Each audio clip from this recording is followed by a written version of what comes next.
አንቺ አንድ ተራ የድሃ ልጅ እናትሽ የቤት ሰራተኛ ሆና የእሷን ፈለግ ተከትለሽ አንቺም የቤት ሰራተኛ የሆንሽ ተራ የድሃ ልጅ ቆሻሻ። እኔ ግን ተመልከች፣ ከኔ ጋር አንድ ምሽት ያሳለፈች ሴት ሎተሪ እንደወጣላት ቁጠሪው። ነብዩ ልጅሽ የት ሄዳ ነው? ቆይ ልጅሽ ምን ጀምራ ነው? አንድ ትምህርት ቤት አይደል የምንማረው? እሷ ተለይታ ምን እያደረገች ነው እስካሁን የቆየችው? ታዲያ ከሷ ውጭ ሌላ ልጅ አለሽ እንዴ? ነው ወይስ የእናቴ ቤት ሲመችሽ ሌላ ልጅም ለመውለድ አሰብሽ? ፌቨን ዘርፌ ከዚህ ቤት በታሪክ አትወጣም። ይህን ሐሳብሽን ከአይምሮሽ አውጥተሽ ጣይው። ዘርፌ ማለት ብዙ ዓመት ከኔ ጋር ሐዘኔንም ደስታዬንም ስትጋራኝ የቆየች ሴት ናት። በዛ ላይ ደግሞ ብዙ የኔ ሚስጥሮችን ታውቃለች። ዘርፌን አውጥቼ ጣልኳት ማለት እነዚህ ጠላቶቼ ቢያገኟት እኔ ያለቀልኝ ማለት ነው። እዚሁ እየረገጥኳትም ቢሆን አብረን እንኖራለን። ወይዘሮ ብርቄ ልጄ ምን ሆነሽ ነው? ዘገየሽ፣ ቆየሽ እኮ። ምን እየሆንሽ ነው? ፀጉርሽ ተንጨባሯል፣ አይንሽ ደግሞ አፈጧል። በሰላም ነው ልጄ? ወይዘሮ ዘርፌ ትሰሚኛለሽ? እኔ ምንም አይነት ጥፋት የለብኝም፣ እሱ እንጂ እኔ አላጠፋውም። ስለዚህ ይቅርታ አልጠይቀው አልችልም። በቃ አልጠይቀውም አልኩሽ፣ አልጠይቀውም። ጽጌረዳ ሰላም ጤና ይስጥልን ውድ የተከበራችሁ የቻናላችን ተከታታዮች፣ በዛሬው ቪዲዮአችን ጽጌረዳ ክፍል 4 አበይት ትዕይንቶችን ክስተቶችንና ወደፊት ክፍል 5 ላይ የሚከሰቱ ትዕይንቶችን የምናስቃኛችሁ የምናስጎበኛችሁ ይሆናል። ታዲያ እናንተ ውድ ተመልካቾቻችን የሚጠበቀው ይህንን ቻናል ሰብስክራይብ እንዲሁም ደግሞ ቪዲዮ ላይክ በማድረግ እስከ ቪዲዮ ፍጻሜ ድረስ በትዕግስት እንድትከታተሉን ስንል የአክብሮት ግብዣችን ነው። አብራችሁን ሆኑ። ባለፈው ክፍል 3 ላይ እንደተመለከትነው ወይዘሪት ፌቨን በጠነሰሰችው እንዲሁ ሴራ እና ለራሷ ፍላጎት ሲባል ነብዩን ለማጥመድ ስትል ባመጣችው ጣጣ ጽጌረዳ እና ነብዩ እጅጉኑ የከፋ ጸብ ውስጥ ገብተው ነበር። ከዛም አላፍ ሲል ደግሞ ቤት ሲመጣ ያገኛት ጽጌረዳ በቤት ሰራተኝነት እነሱ ቤት ተቀጥራ እንደምትሰራ በትክክልም ያረጋገጠበት መንገድ ነበር።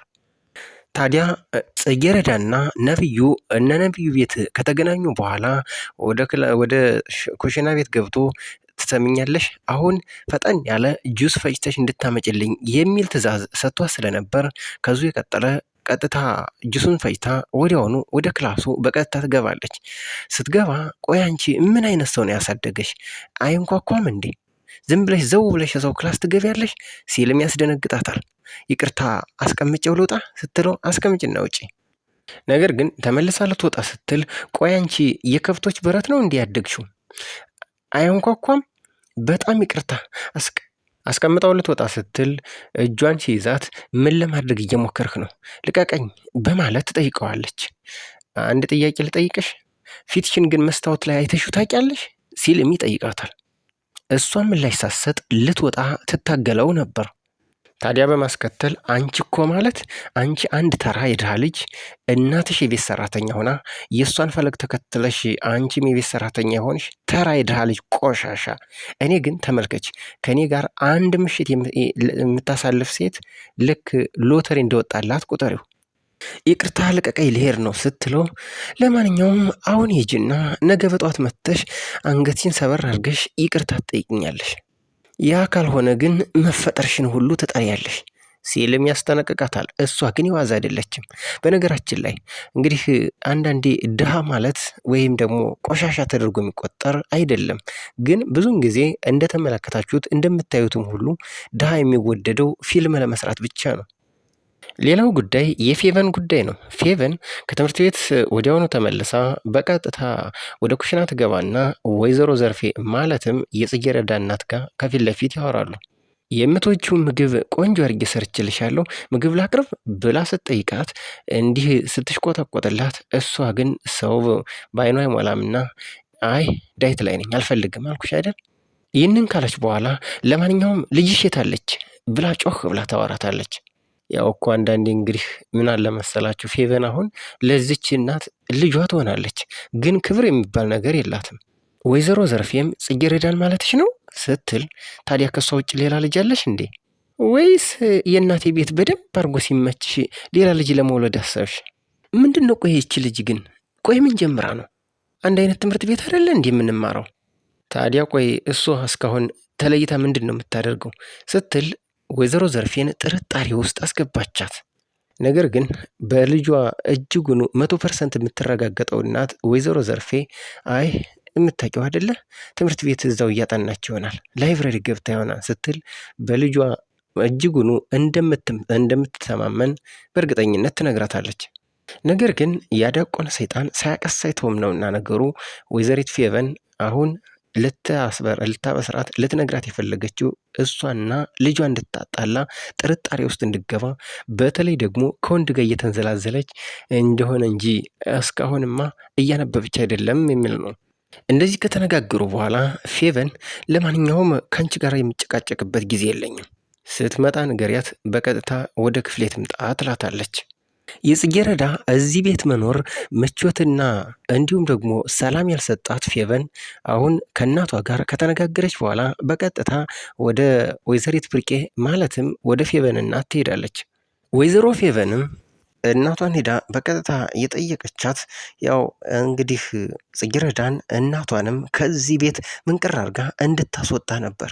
ነገር ግን ወይዘሮ ብርቄ ስለ ልጇ ጭንቅ የሚሰጣት በተለይ ደግሞ ከዛም አለፍ ሲል ክብሯን የምትወድ በጣም ባለጸጋ ባለሀብት ናትና ቆይ ልጄ በዚህ ሴሚስተር ጥሩ ውጤት እንድታመጭ እፈልጋለሁ፣ እየሞከርኩ ነው ሳይሆን አደርገዋለሁ ነው የሚባለው በማለት ቀጭን ትዕዛዝ ትሰጣታለች። ታዲያ በዚህ ልክ እንግዲህ ድሃን ሰው የሚጠላው በተለይ ደግሞ ሀብት ስለሌለው ብቻ ሳይሆን ያው አብሮት እንዲማርም እንደዚህ በቃ ሰው ያስጠላል። በተለይ ፌቨንን በምትመለከቱት ጽጌረዳ አብራይ መማሯ ሰላም እየሰጠኝ አይደለም። ስለዚህ እች ልጅ እንዲሁም ደግሞ እናቷ ከዚህ ቤት ውልቅ ብለው መውጣት አለባቸው የሚል ለእናቷ ጥያቄ ታቀርባለች።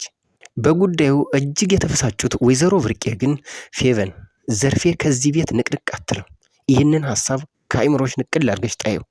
ዘርፌ ማለት ብዙ ዓመት ከኔ ጋር የቆየች ሀዘኔንም ደስታዬንም ስትካፈለኝ የኖረች ባለውለታዬ ናት።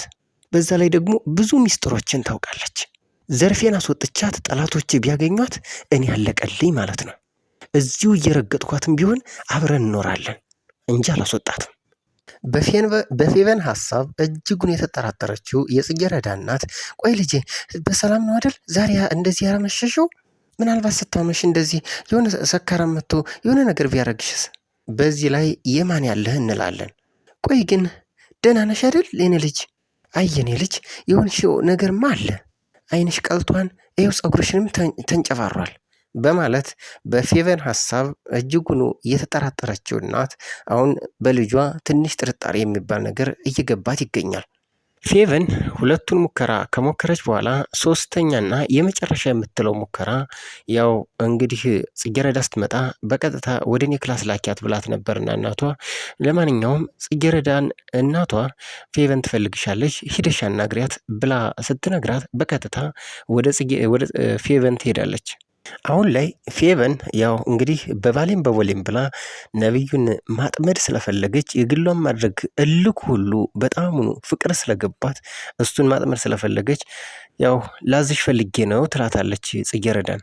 ጽጌረዳ ደግሞ ምንድነው የምታዥኝ ማለት ምን ፈልገሽ ነው ብላ ስትጠይቃት ያው ከተስማማንማ ነገ ሁሉም ሰው በተሰበሰበበት ማለትም የግቢው ሰው ባለበት ነብዩን ይቅርታ ትጠይቂዋለሽ ስትል ዱብዳ ጥያቄ ለእሷ ግራ የሚያጋባ እንደዚህ ስትል ትጠይቃታለች። ለምን እኔ እኮ ምንም አላጠፋውም፣ እሱን የጠየቀሽ ሰው የለም፣ ሂደሽ ትጠይቂዋለሽ አለቀ በቃ። እሷ ግን የዋዛ አይደለችምና ጽጌረዳ አልጠይቀውም ስትል የመንተፍረቷን ከፊት ለፊት እንደዚህ የተቃርኖ ሀሳቧን ትገልጻለች። እኔ አይደለሁም ያጠፋሁት፣ ስለዚህ ይቅርታ አልጠይቀውም አለቀ ስትል እሷም በድፍረት ፌቨንን እንደዚህ ብላ ትመልስላታለች። አሁን ላይ ፌቨን በእናቷም ጥሩ ምላሽ ስላልተሰጣት እጅጉን ተናዳ ተበሳጭታ ከዛም ባለፈ ደግሞ ያው ጽጌረዳም ይቅርታ አልጠይቅም ብላ ስላለችባት በጣም ተናዳለች፣ ተበሳጭታለች። ሁሉ ነገር ሁሉ በጣም ሆኖ የተመሰቃቀለባት በጣም ሆኖ እንግዲህ ነገሮች ሁሉ የተደበላለቁባት መስለዋል። ነገር ግን በአንድም በሌላም መንገድ ያው ጽጌረዳን መሰናክሏ ውስጥ ለማስገባት ወጥመዷ ውስጥ ለማስገባት የምታደርገው ጥረት እጅጉኑ በጣም ሆኖ እየሰፋ ነው። ታዲያ በነጋታው በቀጥታ ወደ እነ ነብዩ ቤት ስትሄድ የማታውቀው መስላ ዝም ብላ ዘው ብላ ስትገባ በድንገት ጽጌረዳ ጽዳቷን አጽድታ ወደ ትምህርት ቤቷ ለመሄድ ልክ ከነ ነብዩ ቤት ስትወጣ ፊት ለፊት ይገጣጠማሉ። ታዲያ ፊት ለፊት ሲገጣጠሙ ጽጌረዳ እዚህ ደግሞ ምን ትሰሪያለሽ? በማለት ፌቨን ትጠይቃታለች። ጽጌረዳም ተንቀጥቅጣና በጣም ደንግጣ ፌቨን አንቺ ደግሞ እዚህ ምን ትሰሪያለሽ? በማለት ጥያቄን በጥያቄ ትመልሳለች። እኔ እኮ ነኝ የጠየቅኩሽ መልሽልኝ እንጂ ብላ ስታፋጥጣት እዚህ በሰራተኝነት ገብቼ እየሰራው ነው ስትልም እውነቱን ነገረቻት። ለማንኛውም ግን ይህን ነገር እናትሽ ታውቃለች ስትል ሁለተኛውን ጥያቄ ትጠይቃለች። ጽጌረዳም ቀበል በማድረግ አይ ለእሱ አልነገርኋትም፣ አሁን ተማሪ ስለሆንኩኝ ገንዘብ ስለሚያስፈልገኝ የግዴታ ተጨማሪ ስራ መስራት ነበረብኝ፣ ግን እሱን አልነገርኋትም። በማስከተልም ፌቨን እንግዲህ ዘርፌ ምንም እንኳ የቤት ሰራተኛችን ብትሆንም ይህን ነገር ግን ማወቅ አለባት፣ ስለዚህ እነግራታለሁ በማለት ጽጌረዳን ታስፈራራታለች። ጽጌረዳም በመንቀጥቀጥ እንዲሁም ደግሞ በመደንገጥ አይ ፌቡዬ እባክሽን አትንገሪያት፣ የፈለግሽውን አደርግልሻለሁ ቃለም እገባልሻለሁ ስትል አሁን ላይ በትክክል ወጥመዷ ላይ እንደገባች ታረጋግጣለች። አሁን ላይ ውስጧ በጣም በደስታ ተሞልቶ ስለዚህ ተነጋግረን መግባባት እንችላለን ማለት ነው። በጣም ጥሩ፣ ስለዚህ ነብዩን ይቅርታ ትጠይቂዋለሽ ማለት ነው ስትል ያሰበችውን ከዚህ በፊት የጠየቀቻትን ድጋሜ ታስገድዳታለች። እንግዲህ ምርጫው ያንቺ ነው፣ ወይ ይቅርታ ትጠይቂያለሽ አለዚያም ደግሞ እናትሽ ጋር ሄጄ ሁሉንም ነገር ነግራታለሁ ስትል ሁለት ምርጫ ብቻ ትሰጣታለች። እናቷ በፍጹም እንድሰማ የማትፈልገው ጽጌረዳ ግን ምንም እንኳ አስቸጋሪ ሁኔታ ውስጥ ብትሆን በቃ ለነብዩ ይቅርታ እንደምታቀርብ ከፌቨን ጋር ተስማማለች። ታዲያ በዚህ ሀሳብ ከተስማሙ በኋላ በቀጥታ ወደ ትምህርት ቤት ያመራሉ። ትምህርት ቤት እንደሄዱ ማለትም እዛ ግቢ ሲገቡ ያገኟቸው ከፊት ለፊት መኮንንና ነብዩ አብረው ቆመው ነበር።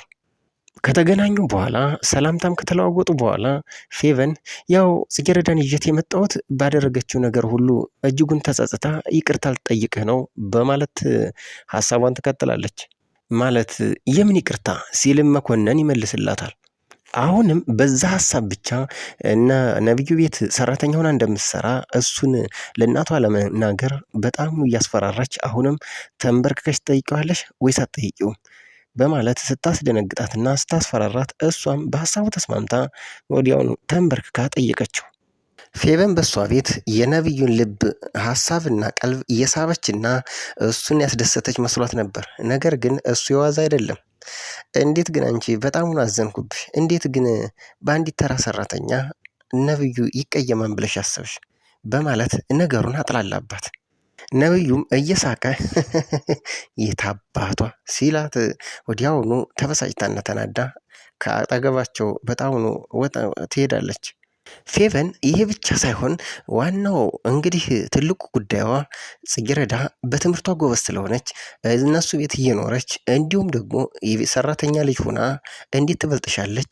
አንቺ ምን እየሰራች ነው? እያለች እናቷ ስለምትጠይቃት ውጤቷንም ከእሷ ጋር እያወዳደረች እናቷ ስለምትወቅሳት ጽጌረዳን ማስቀየም ማስከፋትና እንዲሁም ደግሞ በተለያዩ ነገሮች ማዋረድ ነው ስራዋ። አሁንም ቢሆን አሁን ተስማምተው ጽጌረዳ እንዲሁ ነብዩን ይቅርታ እንድጠይቅ ካደረገች በኋላ አሁንም በቀጣይ ክፍል እንድጠብቁ ነገሮችን ሁሉ ያ እዛም ሰራውን ሁሉ ለእናቷ ለወይዘሮ ዘርፌ እንደምትናገር ወደኋላ አትልም። እውነት እሷ እንዳሰበችው ወይዘሮ ዘርፌ ሀሳቡን ስትሰማ ከዛ ቤት ውልቅ ብላ ትወጣ ወይንስ አትወጣ የሚለው ጉዳይ ደግሞ የሚጠበቅ ነው። ነገር ግን በልጇ የምትተማመን እርግጠኛ የምትሆን እናት ናትና ወይዘሮ ዘርፌ በፌቨን ሀሳብ በፌቨን ሴራ እንዲሁ ደግሞ ተታላና በነገሩ ግራ ተጋብታ ከዛ ቤት ልትወጣ አትችልም። ልጇንም ይህን ያክል ብዙም የምትጠራጠራት እናት አይደለችም። ፌቨን አሁንም ያሰበችውና ያለመችው በተለይ ደግሞ እነ ጽጌረዳን ከቤታቸው ማባረር ዋና ሀሳቧ ይዛ ብላ ብትመጣም እናቷም በፍጹም እንዳታስቢው ዘርፌ ማለት ለኔ የቅርብ ባለውለታዬ በሀዘኔም በደስታዬም ተካፋይ ስለነበረች ብዙ ሚስጥሮችም ከእሷ ጋር ስለተጋራው በፍጹም ልትወጣ አትችልም ስላለቻት አሁንም ቢጣሉ ቢነጋገሩ እንኳ በፍጹም ከቤት እንደማታባራት ነው። ስለዚህ የፌቨን ጉዳይ ሊሳካ አይችልም። ስለዚህ ምን ሊፈጠር ይችላል በቀጣይ? ወይስ ሌላ ዘዴ ትዘይድ ይሆን? የምንመለከተው ጉዳይ ይሆናል። ውድ ተመልካቾቻችን የዛሬው ቪዲዮአችን እስከዚህ ድረስ አብራችሁን ስለቆያችሁ ክብረት ይስጥልን እያልን ይህንን ቪዲዮ ላይክ እንዲሁም ደግሞ ቻናሉን ሰብስክራይብ እያደረጋችሁ